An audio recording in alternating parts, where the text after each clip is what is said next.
या ठिकाणी आज आलो आहोत वाळकेश्वर मंदिर श्री क्षेत्र वाकळवाडी गावामध्ये। पुरातन काळातील हे मंदिर आहे। खरं तर पूर्व भाग पुणे जिल्ह्यातील खेड तालुक्यातील हा पूर्व भाग मोडला जातो। यामध्ये वाळकेश्वर महादेव मंदिर वसलेलं आहे आणि या मंदिरामध्ये आपण पाहू शकता मोठ्या श्रद्धेनं खेड, आंबेगाव, जुन्नर, मावळ, शिरूर बऱ्याचशा तालुक्यातून आणि खरं तर या परिसरातून बरेच भाविक भक्त येत असतात। प्रत्येक सोमवारी त्या ठिकाणी गर्दीचा ओघ असतो। आपण पाहू शकता वेगवेगळे कार्यक्रम त्यामध्ये साकारले जात आहेत। वाळकेश्वर महादेव मंदिर यामध्ये कार्यक्रमाची रूपरेषा आपण पाहतोय। प्रत्येक सोमवारी या ठिकाणी कीर्तनाची महासेवा दिली जाते। त्याचबरोबर काकड आरती असते, तसेच भोजन व्यवस्था असते आणि अन्नदान वेगवेगळ्या मंडळींच्या माध्यमातून केले जाते।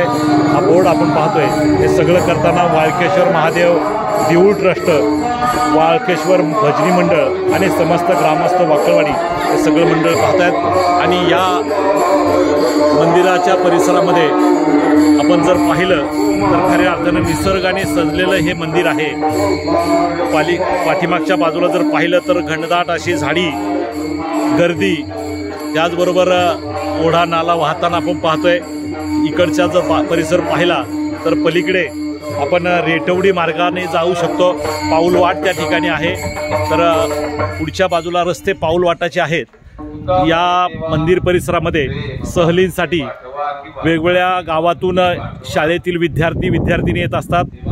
आम्हाला अनुभव आहे की पूर्वीच्या काळामध्ये आम्ही देखील शालेय जीवनामध्ये याच ठिकाणी सहलीसाठी यायचो आणि या सहलीमध्ये येत असताना आजूबाजूला आपण अनुभवतोय की पलीकडच्या बाजूला जे छोटंसं तलाव दिसतोय त्या तलावाचं पाणी किंवा त्या परिसरातून असं रम्य अशी झाडी, घनदाट अशी झाडी पाहायला मिळते।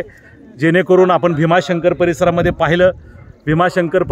पाहिलं त्याही वेळेस असं अभयारण्य पाहिलं, परंतु ही शिवालयाची जी शिवमंदिरं आहेत ही डोंगर दऱ्यामध्ये वसलेली आहेत। आणि असंच एक मंदिर आपल्या खेड तालुक्यातील पूर्व भागात अर्थात वापगाव परिसरामध्ये गुळाणी, वाकळवाडी, जोळके, पूर, गोसाशी, कनेसर हा भाग पूर्व भागातला मानला जातो आणि याच परिसरामध्ये हे मंदिर या ठिकाणी सजलेलं आहे।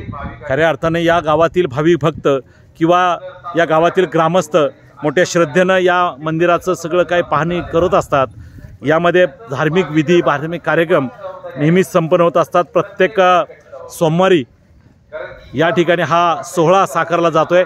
आपण पाहू शकतोय की या मंदिर परिसरामध्ये रम्य असं वातावरण निर्माण झाले, घनदाट अशी झाडी आहे आणि या झाडीमध्ये हे वसलेलं मंदिर आणि या मंदिर अतिशय मोहकरित्या आपण पाहू शकतो। पलीकडच्या बाजूला देखील पाहिलं तर नजर पोचत नाही इतकी झाडीच झाडी आहे आणि हा निसर्ग जर पाहिला तर निश्चित आपणाला मावळ पट्ट्यामध्ये न जाता आपल्या पूर्व भागात देखील काही परिसर निसर्गाच्या सानिध्यात वसलेला आहे, याचा अनुभव आपल्याला घेणं गरजेचं आहे। आणि म्हणून मी आपल्या सगळ्या या प्रसार माध्यमाच्या वतीनं सांगू इच्छितो की आपण देखील या वाळकेश्वर महाराजांच्या दर्शनासाठी वाकळवाडी श्री क्षेत्र वाकळवाडी वाळकेश्वर मंदिराला भेट देण्यासाठी आणि दर्शन घेण्यासाठी आवर्जून यावं आणि निश्चित एक आगळा वेगळा आनंद या ठिकाणी निर्माण होणार आहे। त्या आनंद घेण्याचा प्रयत्न आपण करावा। पलीकडे आपण पाहू शकतो की अजूनही त्या तलावामध्ये किंवा छोटासा नाला आहे, त्या नाल्यामध्ये पाणी वगैरे आपण पाहायला मिळते। पाण्याने तुडुंब असं भरलेली परिस्थिती आहे। तर या बाजूला सिमेंटचा रस्ता वगैरे बनवलेला आहे। या रस्त्याच्या माध्यमातून येण्या जाण्याची व्यवस्था होते।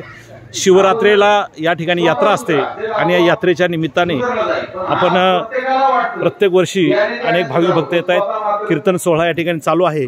कीर्तन सोहळ्याच्या माध्यमातून सगळे भाविक भक्त त्याचा खऱ्या अर्थानं पावित्र्य जपतायत, सगळे बसलेले आहेत। या बाजूला आपण पाहू शकतो प्रसाद आहे। पलीकडे पाहू शकता की आपण पाण्याची या ठिकाणी सोय, इकडे एका बाजूला 12 विहीर आहे, त्या विहिरीला देखील भरपूर असं पाणी आहे। विशेष म्हणजे या गावाचं वैशिष्ट्य की हे गाव उंचावर असून देखील या गावामध्ये पाण्याचा स्रोत चांगला आहे। याचं कारण असं हा परिसर घनदाट झाडीनं या ठिकाणी सजलेला आहे आणि म्हणून या मंदिर परिसरामध्ये पलीकडच्या बाजूला देखील अनेक झाडी, गर्दी आणि करवंदाच्या जाळ्या देखील आपण पाहू शकतो. जसं भीमाशंकरला वातावरण आहे त्याच धर्तीवर वाळकेश्वर महाराजांचं वातावरण आहे. असो, आपण पुन्हा एकदा या परिचयाकडे जाणार आहेत. तत्पूर्वी काही वेळासाठी आपणाला रामकृष्ण हरी. धन्यवाद.